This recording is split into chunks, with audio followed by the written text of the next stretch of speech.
ታሪክና ጂኦፖለቲካ የሚገናኙበት አደባባይ ላይ ሁለት ስሞች ጎልተው ይነሳሉ። ኢትዮጵያና ፈረንሳይ። ግንኙነታቸው በዲፕሎማሲያዊ መጋረጃ የተሸፈነ ተራ ወዳጅነት አይደለም። ይልቁንም ከአንድ ክፍለ ዘመን በላይ ያስቆጠረ በብረት ሐዲድ ተጀምሮ በዘመናዊ አቪዬሽንና በታዳሽ ኃይል የገዘፈ ስትራቴጂካዊ ጥምረት እንጂ። ዛሬ ይህ ግንኙነት በመደመር እሳቤ ታጅቦ አዲስ መልክ ይዞ ቀጥሏል። ወደ ኋላ መለስ ስንበል ዓመቱ 1894 ነው። አጼ ምኒልክና የፈረንሳይ ኩባንያዎች የፈረሙት ውል የኢትዮጵያን የስልጣኔ በር ከፈተ። የአዲስ አበባ ጅቡቲ የምድር ባቡር መስመር። ይህ መስመር ሸቀጥ ብቻ ሳይሆን ዘመናዊነትን ጭምር አመላልሷል። ዛሬ የምናውቃት የድሬዳዋ ከተማ የዚሁ የፈረንሳይ የኢኮኖሚ አሻራ ውጤት ናት።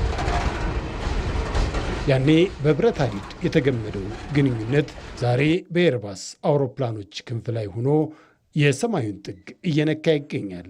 የሁለቱ ሀገራት ግንኙነት ከቅርብ ዓመታት ወዲህ የላቀ ትርጉም ያገኘው በመሪዎቹ የግል ቁርጠኝነት ጭምር ነው። በሁለቱ ሀገራት መሪዎች በኩል የሚታየው መግባባት የጥብቅ ትብብር መገለጫ ነው። ፈረንሳይ በላሊበላ መካነ ቅርስ እድሳትና በብሔራዊ ቤተ መንግሥት ጥገና ላይ ያደረገችው ተሳትፎ ግንኙነቱ ከዶላርና ከዩሮ ባለፈ ጥልቅ ታሪካዊ ክር ያለው መሆኑን የሚያሳይ ነው።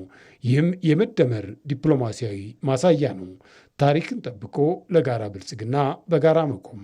በኢትዮጵያ ታሪክ፣ በኢትዮጵያ ጥንታዊ ስልጣኔ አክብሮትና አድናቆት ያላቸውና ያንም ወደ ነበረበት ለመመለስ ለመጠበቅ በሚደረግ ጥረት ሁሉ የበኩላቸውን አስተዋጽኦ ለማድረግ ከፍተኛ ፍላጎት እንዳላቸው አሳይተዋል። ለዚህም የኢፌዴሪ መንግስት ምስጋና ያቀርብላቸዋል። የእስካሁኑ ትብብራችን በአርኪኦሎጂና በምርምር ላይ ያተኮረ ነበር። እነዚህ ከ20 ዓመት በፊት የነበሩ ትብብሮች ናቸው። አሁን ደግሞ ፈረንሳይ ተጨማሪ እውቀትና ሙያ ለኢትዮጵያ የማጋራት ስራ ለመስራት ወስናለች። ዛሬ ከ60 በላይ የፈረንሳይ ኩባንያዎች በኢትዮጵያ ልማት ውስጥ ይንቀሳቀሳሉ።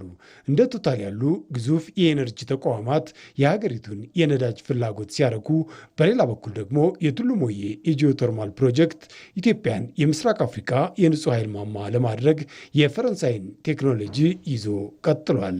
የኢትዮጵያ አየር መንገድ በአፍሪካ የመጀመሪያውን የ351 ሺህ አውሮፕላን ሞዴልን ከኤርባስ መረከቡ ደግሞ ፈረንሳይ በበረራ ቴክኖሎጂ የኢትዮጵያ ዋነኛ አጋር መሆኗን ዳግም ያረጋገጠ ነው። ኢትዮጵያ የጀመረችው የማክሮ ኢኮኖሚ ሪፎርም ለፈረንሳይ ባለሀብቶች ትልቅ የምስራች ይዟል። የውጭ ምንዛሬ ገበያው፣ የቴሌኮምና የባንክ ዘርፎች ክፍት መደረጋቸው ፈረንሳይን ወደ ኢትዮጵያ ይበልጥ እየሳባት ይገኛል።